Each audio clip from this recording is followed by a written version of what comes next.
ഈയിടെയായി സ്ത്രീകളിൽ criminal tendencies കൂടി വരുന്നതായി നമുക്ക് കാണാൻ കഴിയുന്നുണ്ട്.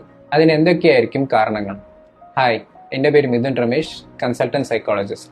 ഇന്ന് എൻ്റെ കൂടെ ഉള്ളത് അനുനന്ദ ക്ലിനിക്കൽ സൈക്കോളജിസ്റ്റ്, ജെൻമൈൻ ട്രിവാൻഡ്രം. സ്ത്രീകൾ കുറ്റകൃത്യങ്ങളിൽ എത്തിപ്പെടാൻ സൈക്കോളജിക്കൽ ഫാക്ടേഴ്സ് അതുപോലെ സൊസൈറ്റിയൽ എക്സ്പെക്ടേഷൻസ് ഒരു കാരണമാണ്. ഒരു കുറ്റകൃത്യത്തിലേക്ക് ഒരു സ്ത്രീ എത്തിപ്പെടുന്നതിന് ഒരുപാട് കാരണങ്ങൾ നമുക്ക് കാണാൻ പറ്റും. സ്റ്റാർട്ടിങ് ഫ്രം ദ ചൈൽഡ്ഹുഡ് ആ ഒരു ക്രിമിനൽ ആക്ടിലേക്ക് എത്തുന്നത് വരെ കോൺട്രിബ്യൂഷൻസ് ഉണ്ടാവുന്നുണ്ട്.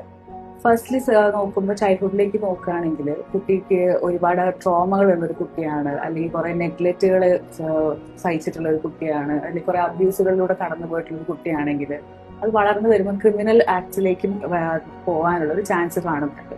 പിന്നെ സബ്സ്റ്റൻസുകൾ, അതായത് ആൽക്കഹോൾ അല്ലെങ്കിൽ ഡ്രഗ്സ്, അങ്ങനെ എന്തിനെങ്കിലുമൊക്കെ യൂസ് കാരണം അവർക്ക് ക്രിമിനൽ ബിഹേവിയറിലേക്ക് എത്തിപ്പെടുന്നുണ്ട്. സൊസൈറ്റൽ എക്സ്പെക്ടേഷൻസ്, സ്ത്രീകൾ എപ്പോഴും ഭയങ്കര ഭൂമിയോളം ക്ഷമയുള്ള ഒരാളാണ്, അല്ലെങ്കിൽ ഭയങ്കര നേർച്ചർ ചെയ്യുന്ന ഒരാളാണ്, കെയർ ചെയ്യുന്ന ഒരാളാണ്, അങ്ങനെയൊക്കെയുള്ള ഒരു ഇമേജാണ് നമുക്ക് സ്ത്രീനെ പറ്റി പറയുമ്പോൾ നമ്മൾക്ക് മനസ്സിലേക്ക് വരുന്നത്. ഇത് എന്ന് പറയുന്നത് ഒരു കൈൻഡ് ഓഫ് കേജ് ആണ് അവർക്ക്. ഒരു പോയിന്റ് എത്തുമ്പോൾ ആർക്കും ഇത് സഹിക്കാൻ പറ്റുന്ന ഒരു കാര്യമല്ലല്ലോ.